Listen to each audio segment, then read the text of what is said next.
स्वामी। कहते हैं नारी के अनेकों रूप है। नारी माता भी है, नारी बहन है, नारी का रूप माँ लक्ष्मी का है, नारी का रूप माँ दुर्गा का है। नारी के रूप काफ़ी होते हैं। तो जो आज का सत्संग का विषय है वो नारी शक्ति के ऊपर ही है। सतगुरु महाराज जी ने नारी शक्ति के रूप में क्या क्या रूप है वो सब दर्शाए है, और साथ ही नारी शक्ति के राज क्या क्या है वो भी दर्शाए है। तो आप सत्संग के आखिर तक बने रहना और इन बातों को अपने जीवन में उतारना भी राधास। आज के नौजवान बच्चों को देखो, आज समाज क्यों बिगड़ा कि बच्चों को संस्कार नहीं दे पाए हम। बच्चों को जरूरत से ज्यादा आजादी दी और उन बच्चों ने क्या सीखा? बच्चों ने सिर्फ बुराइयां सीखी। बुराइयां कैसे सीखी? कि वो माँ बाप के पास नहीं रहे, परिवार में नहीं रहे, छोटे बड़े की इज्जत कदर करना उन्होंने नहीं जानी, और ना ही उनको अपने माँ बाप से सही शिक्षा मिली। उनको शिक्षा मिली जो स्कूल कॉलेज में पेट पालने और पेशा करने की मिली, जो धंधा किसी को वकालत का, किसी को इंजीनियर का, किसी को डॉक्टर का, तो किसी को और किसी दूसरे क्षेत्र में। उन चीजों की पढ़ाई उन्होंने खूब की क्योंकि वो 2 रोटी देंगी, लेकिन वो जीवन नहीं बना सकती। माँ बाप ने उसको डॉक्टर बना दिया, वकील बना दिया, जज बना दिया, इंजीनियर बना दिया, लेकिन वही माँ बाप अगर उसके पास 4 दिन रुकने के चले गए तो मेहमान की तरह रुके। माँ बाप वाली बात नहीं रही। माँ बाप को तो देवता समझ के पूजते हैं। जिस घर में माँ बाप की पूजा नहीं होती और जो संतान अपने माँ बाप की कदर नहीं करता, तो समझो कि परमात्मा को नहीं जान सकता कभी भी। परमात्मा को और देवताओं को और मंदिरों की पूजा से बढ़ के माँ बाप की सेवा है। जो माँ बाप की पूजा करता है, अगर पृथ्वी के सारे देवताओं की पूजा करना चाहते हो तो माँ की पूजा करो। अगर आकाशीय देवताओं को तुम मानते हो और उनकी पूजा करना चाहते हो तो पिता की और ससुर की सेवा करो। जो घरों में प्यार प्रेम रखते हैं, सासू बहू का,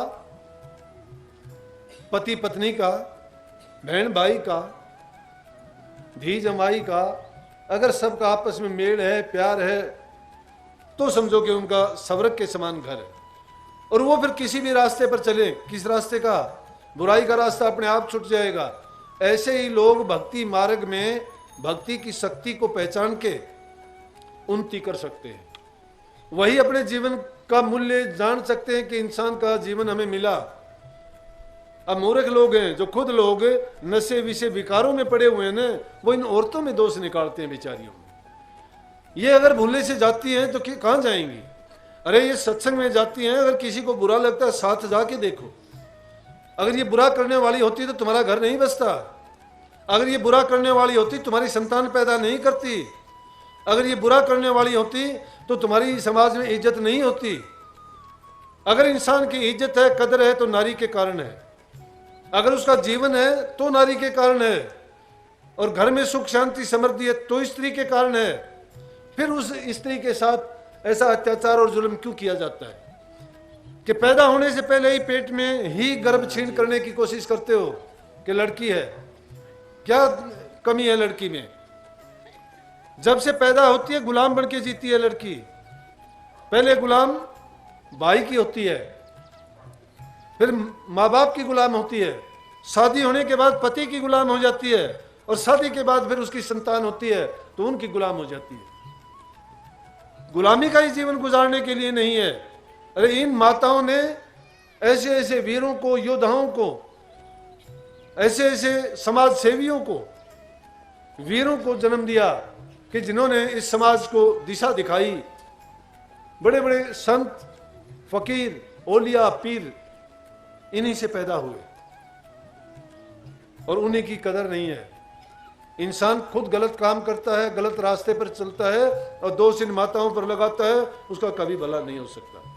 बेशक सत्संग में आओ ना आओ, लेकिन अगर अच्छे विचार रखते हो, घरों में प्यार प्रेम रखते हो, फिर भी बच जाओगे दुखों से। अगर मुक्ति चाहते हो तो सत्संग में आके सत्संग के विचारों को मानो।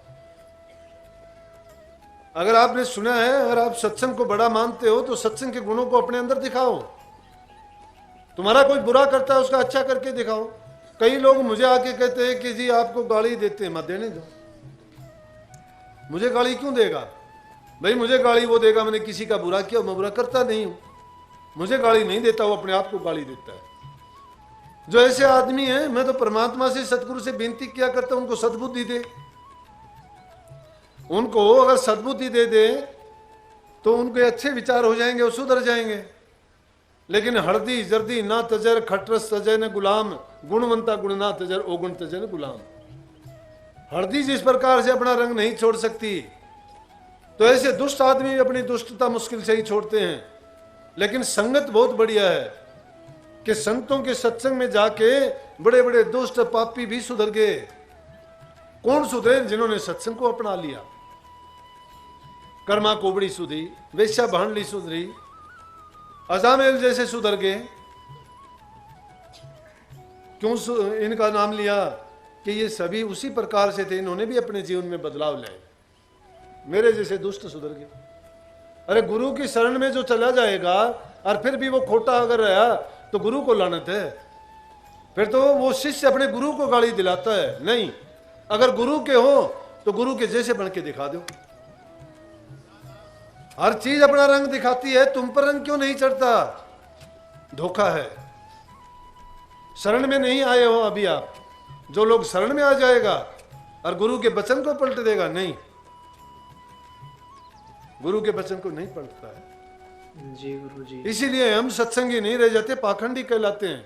लोग हम पर उंगली उठाते हैं, कहते हैं ये सत्संग में जाता है। कोई बुरा करता है और तुम भी वो काम करते हो तो फिर कहेंगे कि भाई हम तो ऐसे थे, तू तो सत्संगी था, तुझे नहीं करना चाहिए था। तो तुम्हें अगर कोई बुरा कहता है, तुम्हारे पाप धोता है, कहने दीजिए। मुझे तो हंसी आती है। मेरे को कोई कहता है नूला जी तेरे को वो हमारे पास सुनी को नहीं जा, माँ क्यों कौन सुनी जा? बोला जी आपको गाली देते हैं। अच्छी बात है, देने दे भाई। मेरे को गाली, मैं अगर बुरा तो करता हूँगा तो ठीक है, अगला गाली दे के संतोष पा लेगा। अगर मैं कुछ उसका बुरा नहीं करता तो गाली में मंजूर नहीं करता, वापिस उसको जाके लगेगी। बता मेरा क्या बिगड़ा इसमें? तुम चिंता ना किया करो, तुम अपना सुधार किया करो। मुझे जो कहता है कहने दीजिए ना। जब तक वो ऐसा नहीं कहेंगे तो मेरा भला कैसे होगा? ऐसे लोग मेरा पाप धो डालते हैं। अच्छे रास्ते पर चलो। हाथी पर सवार होके जब चलते हो तो कुत्ते भौंकते हैं कि नहीं?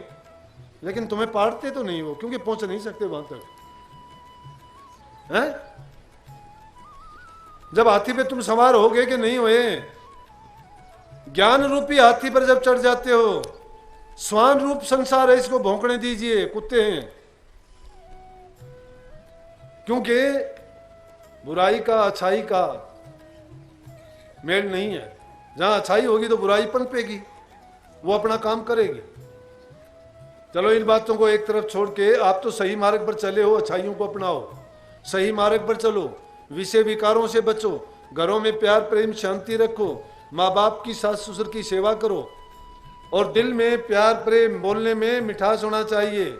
बच्चे के साथ भी तुम अच्छा बर्ताव करोगे, तुम पाओगे कि बच्चा तुम्हारा हो जाएगा। दुष्ट का भी तुम मन जीतो। उसको अगर करता है तो उसको भी कभी न कभी ये सद्बुद्धि आएगी कि तूने इसका बुरा किया। मैंने देख लिया, जब मैंने एक काम संभाला, मेरे बहुत से शुभ चिंतक लोग थे, काफी थे शुभ चिंतक, जानते हो ना। उन शुभ चिंतकों ने बड़ा प्रचार किया बिना ही बात। मैं देखता रहा, चुपचाप देखता रहा, लेकिन सदगुरु पर यकीन था मेरा। ये ना मानना कि पहले का जीवन था उसका परित्याग कर दिया। मैं ये नहीं कि मेरी कहानी बताना चाहता हूं, मैं आपको पाठ पढ़ाना चाहता हूं कि जो इंसान डगमगाता नहीं है, टिक जाता है, उसके लाखों के मोल हो जाते हैं। जो डगमगाता है, गिर जाता है, फिर वो रुकता नहीं है, पता नहीं उसकी क्या गति होगी। शिथिर होके देखता रहा। साथी है मेरे रामकिशन जैसे, और तो पुराने इतने नहीं, रघुवीर है, रामकिशन है, इन्होंने देखा तमाशा। और अब ये उन्हीं लोगों के फोन आए जो बड़े अच्छे लोग थे, कहने लगे कि हमने एक बात देखी, माँ बोलो, कि हमने जो करना था ना, हमारे जैसा नीच और दुष्ट नहीं हो सकता। हमने अपने जीवन में कांटे बोलिए, लेकिन आपकी महानता को हम छू नहीं पाए। क्या आप सतगुरु के प्यारे हो? क्या आपका हम कुछ नहीं बिगाड़ पाए? हमने अपनी कोशिश कर ली, लेकिन आपका काम तो ऐसा बढ़ता गया कि जो गुरु ने कहा था उससे भी लाखों गुना ज्यादा कर दिया।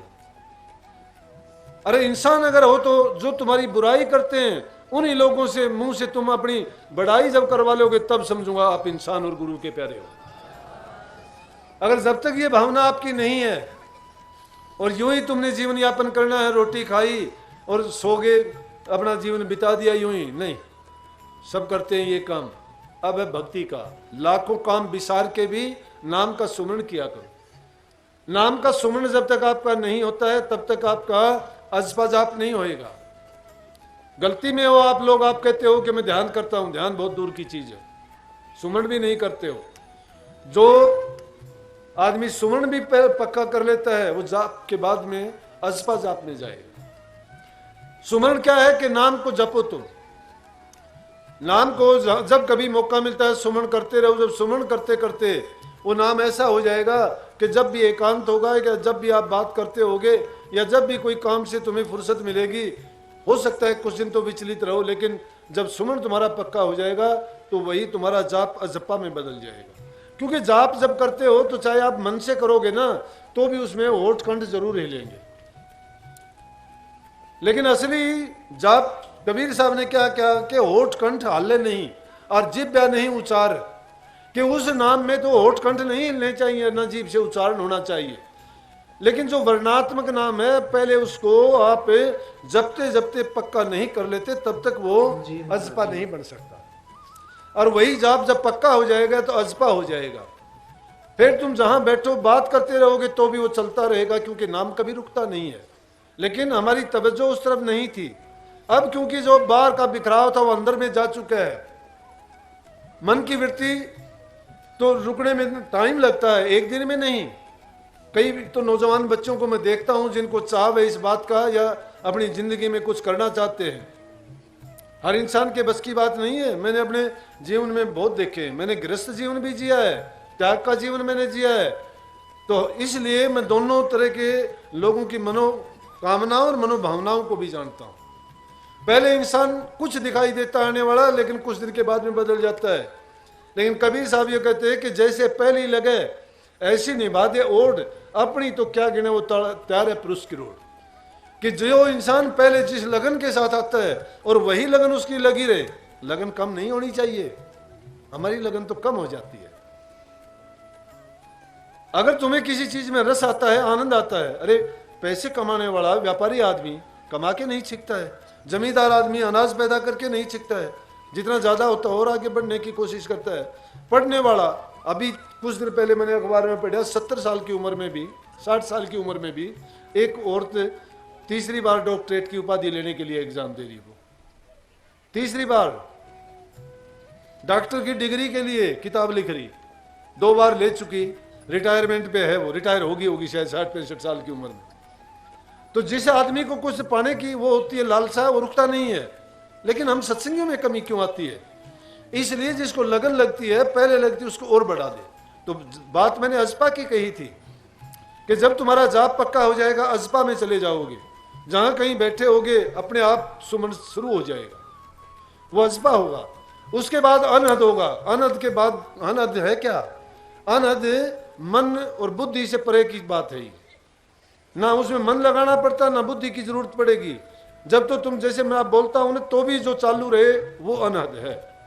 और उसको कबीर साहब ने कही है कि जाप में रहे अजपा में रहे, मतलब जहां जाप भी खत्म हो जाएगा अजपा भी खत्म हो जाएगा, और उसके बाद जो अनहद की स्टेज आएगी उसके ऊपर जब पहुंच जाओगे वो चौथा लोक है। 3 छोड़ चौथा पद है, वो 3 को छोड़ के मानसिक वृत्तियों से ऊपर उठ जाओगे, शारीरिक से ऊपर उठ जाओगे, आत्मिक से ऊपर जब चले जाओगे आप कहोगे वो आत्मा से भी परे की चीज है। हाँ, मन बुद्धि आत्मा से भी परे की चीज है। जहां से हमारी रूह आई थी उसी मंडल में जब ये प्रवेश कर जाएगी फिर इसको ये भय चिंता नहीं है। फिर वहां जाप नहीं है, अजपा नहीं है, वहां अनहद भी नहीं है, वहां कोई भेदभाव नहीं है, एक ही चीज है। जिस सवरक के लिए, बैकुंठ के लिए भी ये संसारी लोग ललायित रहते हैं, जिसके लिए यज्ञ करते हैं, पूजा पाठ करते हैं, हवन करते हैं, संतन ने उस पर तो खखार किया है। क्यों किया है? कि मुक्ति देने वाली चीज नहीं है। उनमें भी दर्जे हैं ऊंचे नीचे। तो इस 3 के पार जो चौथा पद है, जो संतों ने चौथा पद गाया, 3 गुणों के पार, रजोगुण, तमोगुण और सतोगुण, इसमें तो पूरी की पूरी रचना सृष्टि की है, 3 गुण और 5 तत्व में है। लेकिन जो चौथे का भेद है वो संतों के सिवाय नहीं जानते। संत मत ही उसका ज्ञान देता है। और उस चौथे पद में पहुंचने के बाद में आदमी का जन्म मरण सब नसा जाता है। और वो हालत है जिसमें कोई दर्जा नहीं, ना ऊंचा ना नीचा। वो जगह है जहां 24 घंटे प्रकाश रहता है, ना दीपक है ना बाती है। वही वो पंथ है जिस पर ना पैरों से चला जाता है। वही वो दृश्य है जिसको ना आंखों से देखा जाता है। वही वो काम है जो हाथों से नहीं किया जाता, अपने आप होता है। और वही वो धन है जिसको कुबेर के खजाना भी खत्म हो जाता है लेकिन वो कभी खत्म नहीं होता। वहां जाके जो जीव को संतोष शांति मिलती है, आत्मा आनंद मिलता है, वहां आत्मा जाके स्थित होती है, वो चौथा पद है। संतों ने उस पद की महिमा गाई है। लेकिन आप गृहस्थी लोग हो, आपके लिए जो सत्संग के मैंने पहले बातें बताई, आप अगर उन बातों को मान के जब भी आपको परेशानी होती है, मैं कहता हूं एकांत में जाओ। सच्चा रब आपके अंदर बैठा हुआ है। इस बार के गुरु को जब मानना, मैंने किया है जब, इसलिए कहता हूं, नहीं कहता। बार के गुरु को जब मानना जब गुरु के बताए मार्ग पर चल के अंदर का जब नूरी गुरु तुम्हें मिल जाए, जब उस नूरी गुरु को अंदर में पालोगे। खोजियों के लिए ये बात है, जो प्रेमी सच्ची खोज में लगे हैं और जो ढूंढना चाहते हैं अपने आत्म राम को, तो अपने अंदर में स्थित होके जब नूरी गुरु को तुम पा जाओ तो फिर इस गुरु को जान लेना कि ये मेरा गुरु पूरा है। लेकिन खुद अंदर में चलना नहीं सीखते हो तो फिर गुरु पे अविश्वास लाना और गुरु के वचन की अवहेलना करना तुम्हारे लिए पाप से बढ़ के कोई चीज नहीं होगी। गुरु क्या देता है? गुरु ये ज्ञान देता है कि जिसके कारण शिष्य के भ्रम नस जाते हैं। अगर उसके भ्रम नहीं गए, शिष्य के पाखंड पूजा में फंसा दिए, फोकट धर्मों में उलझा दिए, इस जीव को बेचारे को काल के खूंटे से जाके बांध दिया और उसको कह दिया कि इन रास्तों को पकड़े रखना, छोड़ना नहीं, तो ये तो रीछ के पंजे पकड़वा दिए, अगर छोड़ दे तो खा जाए इसको। ये फोकट धर्म रीछ के पंजे पकड़ना है, समझो, रीछ के पंजे पकड़ना। क्योंकि रीछ नुकसान ही करेगा ना इंसान को। अब है इंसान की तरह, उसके भी हाथ की तरह वो काम करता है और किसी ने उसके दोनों हाथ पकड़ लिए, अब डरता है, छोड़ नहीं सकता उसको। इसी प्रकार से दुनिया के जो ऐसे धर्म हैं जो इस जीव को पाड़ के खाते हैं, वो छोड़ नहीं सकते, बेचारे बंधुआ हो गए उनके। तो प्रेमियों, मैं कहता हूं कि आप गृहस्थी लोग हो, सारे काम आपको करने पड़ते हैं। मन की वृत्तियों का बिखराव है, परिवार में है, जरूरत पड़ती है आपको। फिलोसफी की बातों से काम नहीं चलता। पेट के लिए 2 रोटियों की जरूरत है। काम करना पहला काम है। पहले काम करो, जरूर करो काम। जब तक काम का साधन आपके पास नहीं है, भक्ति नहीं कर सकते। काम करो, ईमानदारी से करो, सच्चाई से करो, अच्छे मार्ग पर चलो, झूठ कपट का सहारा ना लो।